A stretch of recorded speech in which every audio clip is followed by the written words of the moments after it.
आज हम लोग फिजिक्स पढ़ेंगे। फिजिक्स का लेसन 2 जिसका नाम है गति, इसको बोलते हैं मोशन। मोशन मीन्स क्या होता है? गति। गति जानते हैं? गति देखे हैं आप लोग? जब सब सड़क पर जाते हैं तो बहुत से देखते हैं कि मोटरसाइकिल जो गति में जा रही है, बस जा रही है, बहुत लोग पैदल चल रहे हैं, चिड़िया उड़ रही है। ये सब क्या है? सब गति है। ये सब गति है। समझ गए? तो मैंने गति का डिफिनेशन हम कैसे देंगे, ध्यान देंगे। यदि किसी वस्तु की स्थिति अन्य वस्तुओं की अपेक्षा समय के साथ बदलती हो तो उस वस्तु को हम क्या कहते हैं? गति में कहते हैं। अगर हम समय के साथ, समय बढ़ रहा है, अगर हम बढ़ रहे हैं, चल रहे हैं, तो हम क्या है? गति में हैं। यदि कोई वस्तु समय के साथ नहीं बदलता हो, वह स्थिर हो, समय बढ़ रहा है लेकिन वस्तु अपने जगह पर जस के तस स्थिर है, तो ये क्या है? कोई वस्तु स्थिर है, वो समय के साथ नहीं बदलता है, तो वस्तु किस क्या कहलाएगा? वो विराम में कहलाएगा ना।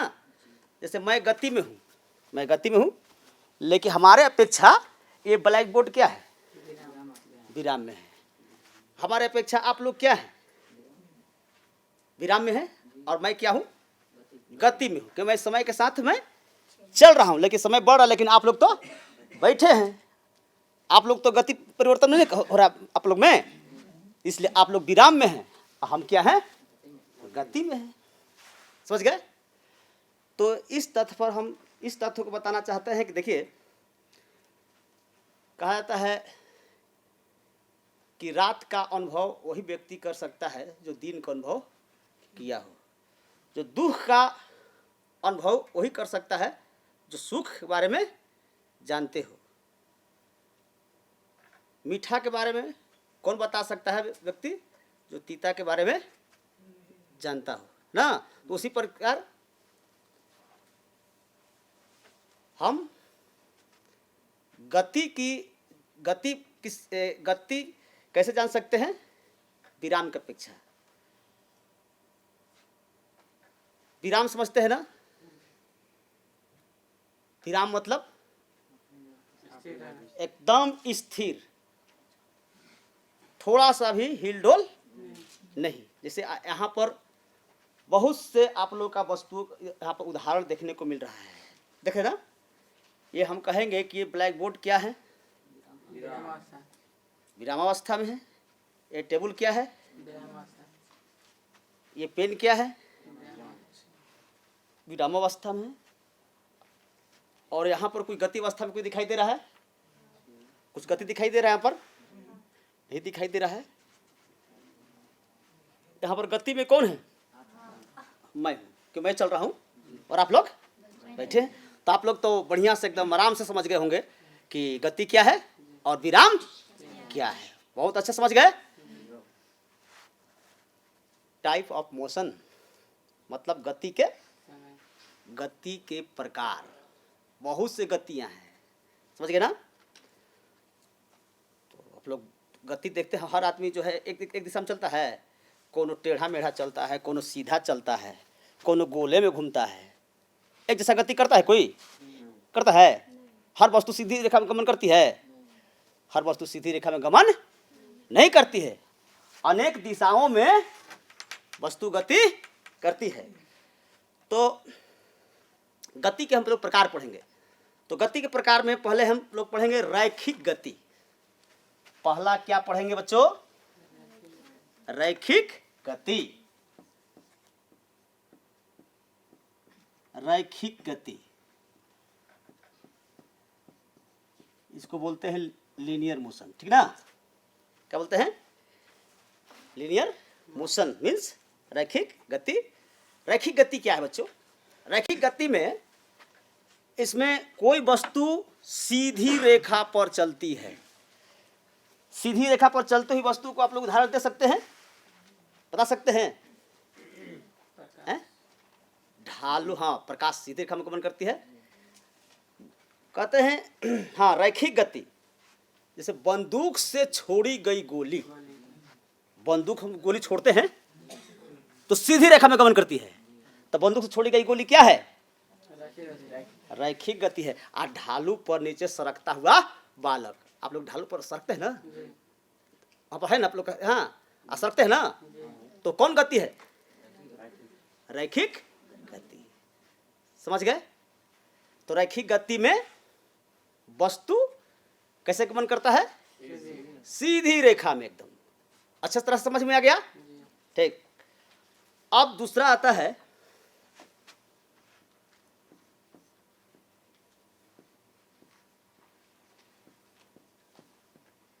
वृत्तीय गति, सर्कुलर मोशन। वृत्तीय गति, वृत्तीय गति क्या है? ध्यान देना है। जब कोई वस्तु वृत्त पर चलती है, वृत्त मतलब गोले गोले चलती है ना, तो वह क्या है? वृत्तीय गति। वृत्तीय गति के आप लोग उदाहरण बता सकते हैं? बताइए तो। हाँ, मेला में चरखा घूमता है, देखते हैं हम लोग ना। अच्छा, और उदाहरण? सूर्य के चारों ओर पृथ्वी की गति, है ना, और पृथ्वी के चारों ओर चंद्रमा की गति। ये किसका उदाहरण है? वृत्तीय गति का उदाहरण है। ये सीधी एक गोल में ये वृत्त पर चलते हैं। क्या समझ में आ गया आप लोग को? वृत्तीय गति समझ में आया? वृत्तीय गति किसे कहते हैं? जिसमें वस्तु वृत्त पर चलते हैं, यानी गोल घूमते, मतलब इस तरह से। ठीक है? हैं? यहाँ पर मान लीजिए यहाँ ये सूर्य है और ये क्या है? पृथ्वी है। तो सूर्य के पृथ्वी का सूर्य का परिक्रमा कौन करता है? बताइए। हैं?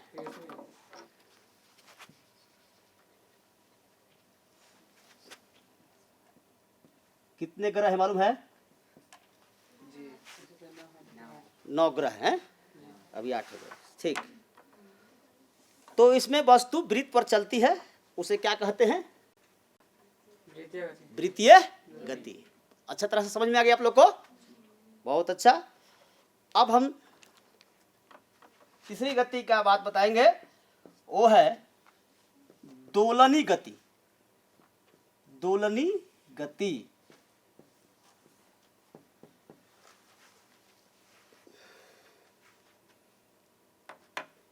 दोलनी गति का उदाहरण आप जानते हैं? हाँ, घड़ी। और जैसे झूला का उदाहरण ले सकते हैं। झूला देखते हैं, एक बिंदु पर जो है वो बंधा रहता है और उस बिंदु के आगे पीछे चलता है ना। तो इसका परिभाषा कैसे देंगे हम लोग?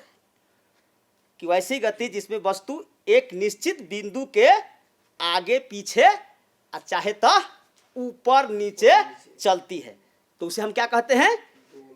दोलनी गति। जैसे आप उदाहरण ले सकते हो झूले की गति। जैसे क्या उदाहरण ले सकते हैं आप? दीवार की घड़ी के पेंडुलम की गति। आप ऐसा घड़ी देखे हैं? पेंडुलम घड़ी नीचे इस तरह से लटका रहता है, इसे देखे हैं? ऐसा होते रहता है, एक निश्चित बिंदु से आगे पीछे होते रहता है। तो बच्चे आप लोग दोलनी गति समझ गए? जैसे झूले की गति भी क्या है? एक निश्चित बिंदु से यहाँ पर डोरी बंधी रहती है, यहाँ पर कोई चीज इसी आगे पीछे हम हिलाते रहते हैं। ये कौन गति का उदाहरण है? दोलनी गति। तो समझ गए कि दोलनी गति में क्या होता है बच्चे? इसमें वस्तु एक निश्चित बिंदु के आगे पीछे चाहे तो ऊपर नीचे चलती है, तो वैसी गति को हम क्या कहते हैं? दोलनी गति कहते हैं। अच्छा से समझ गए आप लोग? इसमें कोई दिक्कत है किसी को? नहीं। अब है चौथा में है आवर्त गति। आवर्त गति, आवर्त गति, आवर्त गति क्या है, इस पर ध्यान देना है। पीरियोडिक मोशन, इसमें वस्तु अपने गति के समय के निश्चित अंतरालों पर बार बार दोहराती है। एक बार वो वस्तु उस रास्ते से गई, फिर उसी रास्ते पर एक बार फिर आएगी। ऐसे उदाहरण दे सकते हैं आप लोग, जैसे झूले की भी गति आ जाएगा आपका, आएगा कि नहीं? वो जिस बिंदु पर जाता है फिर उसी बिंदु पर बार बार आता जाता है कि नहीं? तो आप उदाहरण ले सकते हो, झूले की गति को भी हम क्या कहते हैं?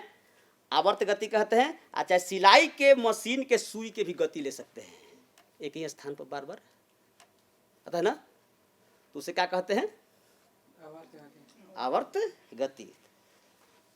तो क्या आप लोग समझ गए? आवर्त गति समझ गए? गति समझ गए? गति के कितने भेद हैं? चार भेद है। एक गति और है, एक ब्राउनी गति कहलाता है। ब्राउनी गति, वो ब्राउनी गति ऐसा गति कहते हैं जिसकी कोई एक निश्चित दिशा नहीं होती है।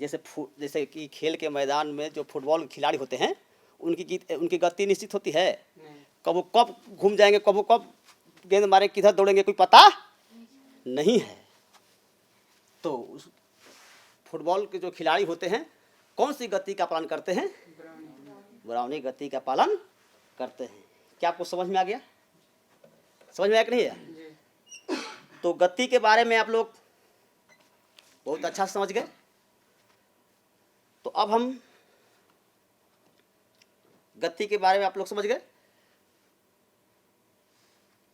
तो हम लोग अब पढ़ाएंगे सीधी रेखा पर किसी वस्तु की स्थिति का निर्धारण कैसे होता है, उसके बारे में हम लोग समझेंगे।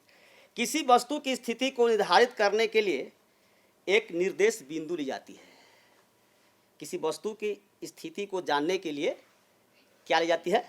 निर्देश बिंदु ली जाती है, जिसे हम कहते हैं उसको मूल बिंदु। उसे हम क्या कहते हैं? मूल बिंदु। जैसे मान लीजिए आपका विद्यालय जो हो गया वो क्या हो गया?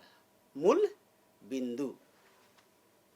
आपके घर से दूरी मापी जाती है कहाँ तक?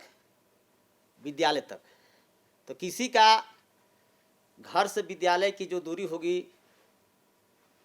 किसी का मान लीजिए 2 किलोमीटर दूरी होगी, किसी का 1 किलोमीटर होगा, 3 किलोमीटर होगा। तो दूरी कहाँ से, सब दूरी कहाँ से मापी गई? विद्यालय से। सबका घर का दूरी कहाँ से मापी गई? विद्यालय से। तो विद्यालय को क्या कहा गया? मूल बिंदु कहा जाता है। तो मूल बिंदु से ही उस वस्तु की स्थिति का पता लगाया जाता है। जैसे कहा जाता है कि पटना में गोल घर गांधी मैदान से 1 किलोमीटर दूर है। यहाँ गांधी के मैदान को क्या माना गया? निर्देश बिंदु माना गया। पटना के जो गोल घर है, पटना का गोल घर गांधी मैदान से कितना दूरी पर है? 1 किलोमीटर। तो उसका क्या माना गया? निर्देश बिंदु। लेकिन इससे वास्तविक स्थिति का पता नहीं चला। आपको वास्तविक स्थिति क्या नहीं पता चला? ये पता नहीं चला। ठीक, हम जान गए कि गांधी मैदान से वो गोल घर जो है 1 किलोमीटर दूर है, लेकिन ये पता नहीं चला कि वो किस दिशा में। हाँ, इसका वास्तविक पता कब चलेगा? जब दिशा पता चलेगा तब। इस प्रकार कहेंगे कि गोल घर गांधी मैदान से 1 किलोमीटर पश्चिम में है, तो उसकी स्थिति जो है हमें स्पष्ट रूप से पता चल जाएगा ना। कहेंगे कि ये गोल घर जो है, पटना का गोल घर जो है गांधी मैदान से 1 किलोमीटर है। और किस दिशा? गांधी मैदान किस दिशा में है? पश्चिम दिशा की ओर है। तो यहाँ पर निर्देश बिंदु कहाँ से मापी गई? मूल बिंदु कहाँ से मापी गई? गांधी मैदान से। तो गांधी मैदान को क्या कहेंगे? मूल बिंदु कहते हैं। समझ गए? तो इसी तरह सीधी रेखा के अनुरेख किसी वस्तु की स्थिति का पता लगाने के लिए कम से कम 2 मुख्य बिंदुओं पर ध्यान देना होगा। पहला है उसका निर्देश बिंदु। पहला क्या होगा? निर्देश बिंदु। निर्देश बिंदु से उस वस्तु की दूरी, निर्देश बिंदु से उस वस्तु की दूरी। और दूसरा है वह वस्तु किस दिशा में है। ये दो बात के लिए पता चलेगा। इसके लिए हम क्या करेंगे? मूल बिंदु को पता लगाने के लिए हम क्या करेंगे? इसके लिए कार्तीय अक्ष, जैसे हम लोग ग्राफ से सीखेंगे, स्थिति सीखे ना। कार्तीय अक्ष जैसे लेंगे तो रेखा लेंगे, एक्स अक्ष एक, वाई अक्ष, और उसके द्वारा हम भौगोलिक दशाएं दिखलाएंगे, ठीक ना। तो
देखिए, दाईं तरफ जो दूरी होती है, इसमें मूल बिंदु क्या है? हैं? वो मूल बिंदु है। इसी से हम सभी दूरी को क्या करते हैं? नापेंगे ना। तो मूल दूरी से दाईं तरफ की दूरियां होती है वो धनात्मक होती है। जानते हैं? ग्राफ पढ़े है ना? ग्राफ पढ़े आप लोग ना?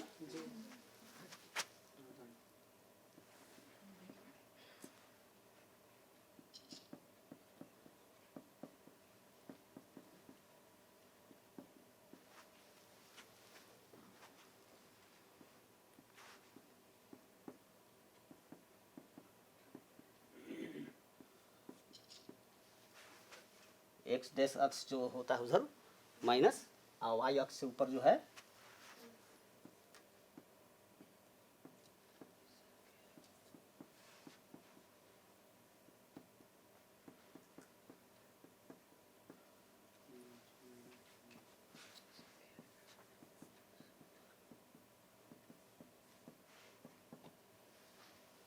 पढ़ा है अपना। तो शून्य से दाईं तरफ क्या होते हैं? प्लस, और इधर क्या होता है? माइनस। ऊपर क्या होते हैं? प्लस, और नीचे क्या होता है? माइनस। ये आपको ग्राफ में पढ़ने की जरूर मिलेगा, ठीक ना। जो मैथ के सर जी होंगे आपको विशेष प्रकार इसको आपको बताएंगे, ठीक ना। इधर की दूरी क्या होता है? प्लस होता है, ठीक है। तो दाईं तरफ जो होता है प्लस, बाईं तरफ होता है माइनस, और ऊपर की ओर प्लस और नीचे की ओर क्या होता है? तो इधर के मूल बिंदु से दाईं की ओर जो दूरी होती है बच्चे, वो होते हैं पूरब। क्या होते हैं? पूरब। इसको बोलते हैं पूरब। पूरब माने ईस्ट। इसको बोलते हैं शॉर्ट में बोलते हैं ईस्ट। इसको बोलते हैं वेस्ट। वेस्ट को क्या सूचित कर देंगे? वेस्ट को डब्ल्यू से ना, डब्ल्यू से ना। और उसको क्या कहते हैं? नॉर्थ, एन से इसको उत्तर और इसको साउथ कहते हैं, यानी इसको क्या बोलते हैं, दक्षिण बोलेंगे, बोलेंगे ना। तो उत्तर, दक्षिण, पश्चिम, पूरब। तो मूल बिंदु से दाईं तरफ क्या होता है, पूरब, और बाईं तरफ पश्चिम, और मूल बिंदु से ऊपर क्या होता है, उत्तर, और मूल बिंदु से नीचे क्या होता है, दक्षिण। तो बच्चों इसमें आप लोग ध्यान दीजिएगा। तो चित्र में ध्यान देंगे आप लोग कि मूल बिंदु से दाहिनी ओर x क्या है, धनात्मक है, और मूल बिंदु से बाईं ओर x क्या है, ऋणात्मक है, और मूल बिंदु से y क्या है, ऊपर, मूल बिंदु से ऊपर y धनात्मक है, और मूल बिंदु से y से नीचे क्या है, ऋणात्मक है।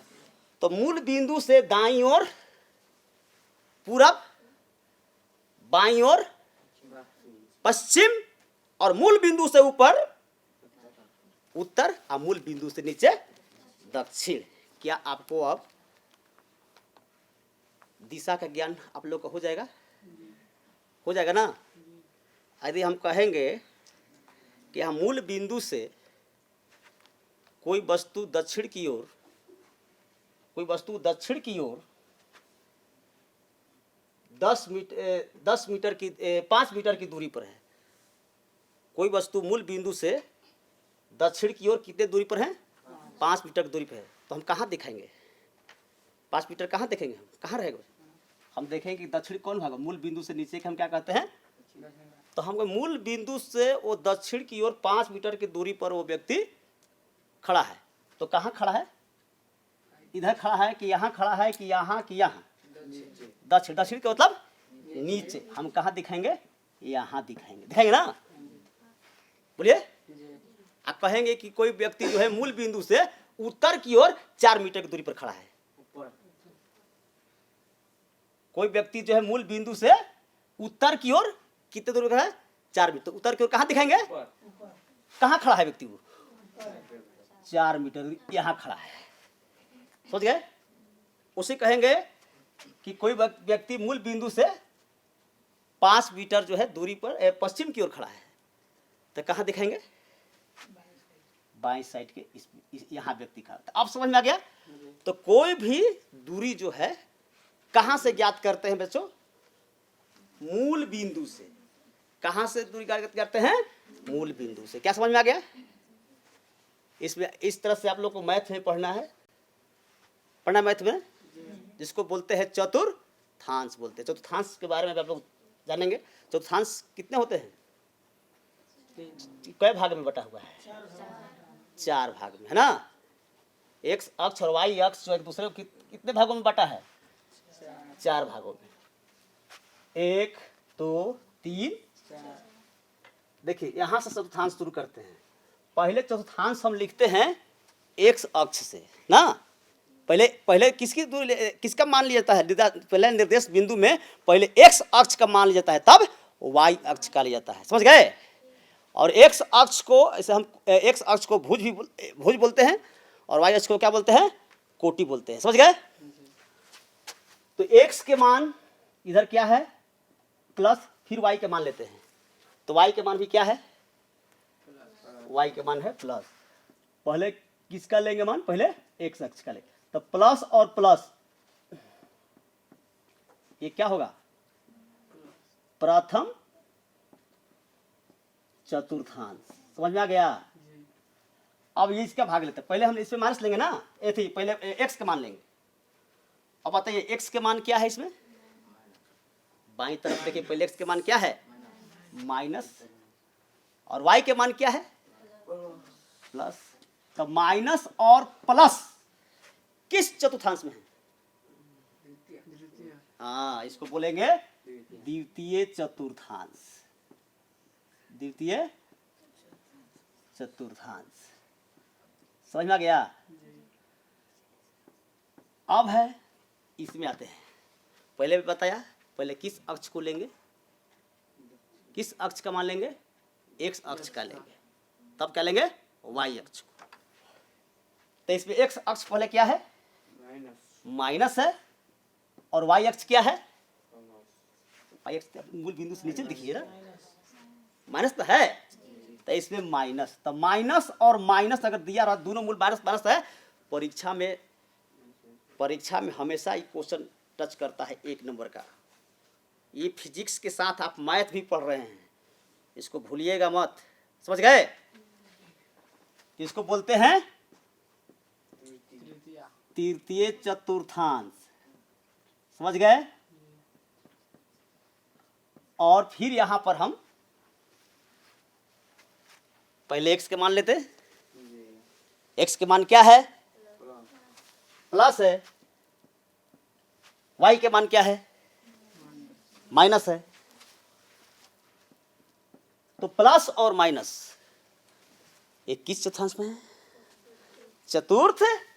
चतुर्थांश में है,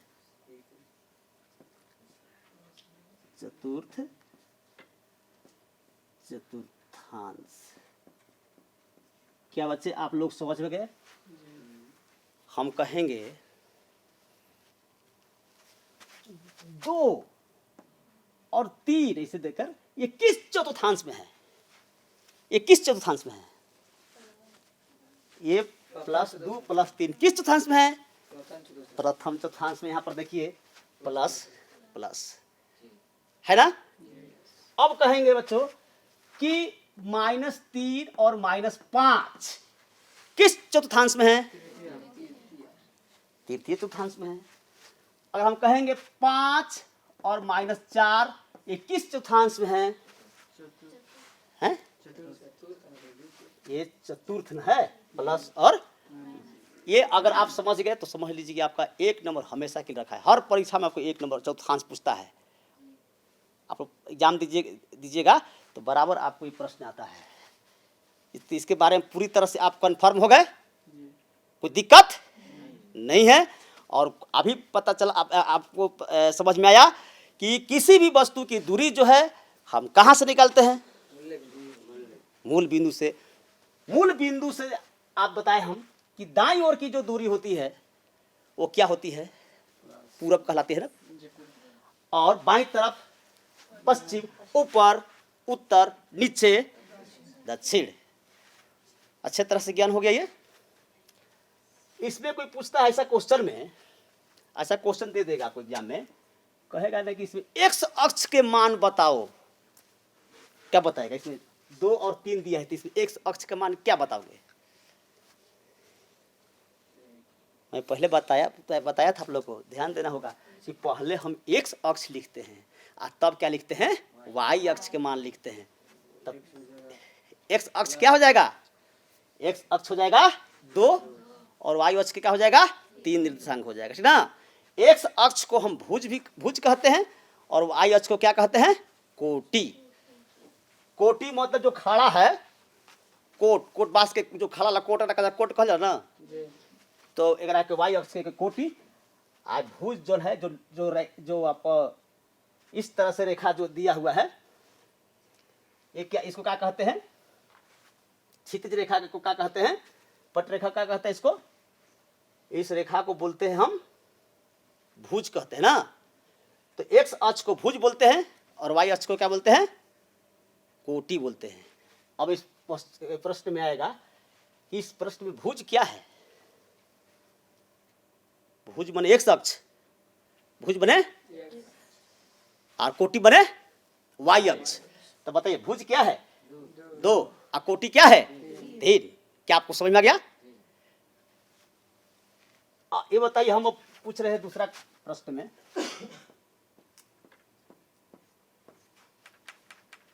इसमें बताना है बच्चों इसमें भुज और कोटि क्या है। इसमें भुज क्या है यानी x अक्ष क्या है बोलिए -2 निसंकोच बोलिए। पहले बताया ना कि पहले x अक्ष बोलते हैं ना, पहला जो मान लिखा रहता है वो x अक्ष के लिखा रहता है और दूसरा मान y अक्ष के रखते हैं। पहला जो भी है तो समझ x अक्ष है, भुजे कहा जाए x अक्ष, समझ में गया। हाँ, इसे भुज क्या है कोटि क्या है? 4 4। एक्स अक्ष क्या है? -2 एक्स अक्ष क्या है? वाई अक्ष क्या है? 4 और क्या आप इसके बारे में पूरी तरह से एकदम कंफर्म हो गए? अच्छी तरह से जानकारी हो गया? कोई दिक्कत? किसी भी वस्तु का दूरी हम कहां से निकालते हैं? मूल बिंदु से। मूल बिंदु से दाईं ओर कौन दिशा होती है? मूल बिंदु से दाईं ओर जो है पूरब होती है और बाईं ओर पश्चिम होता है और ऊपर की ओर उत्तर और नीचे की ओर दक्षिण। इसके बारे में आप लोग पूरा अच्छी तरह समझ गए? तो ठीक, फिर हम लोग अगले दिन मिलेंगे और मैं जितना पढ़ाया हूँ उसको आप पूरा करके रखिएगा, हम पूछेंगे। ठीक है? ठीक।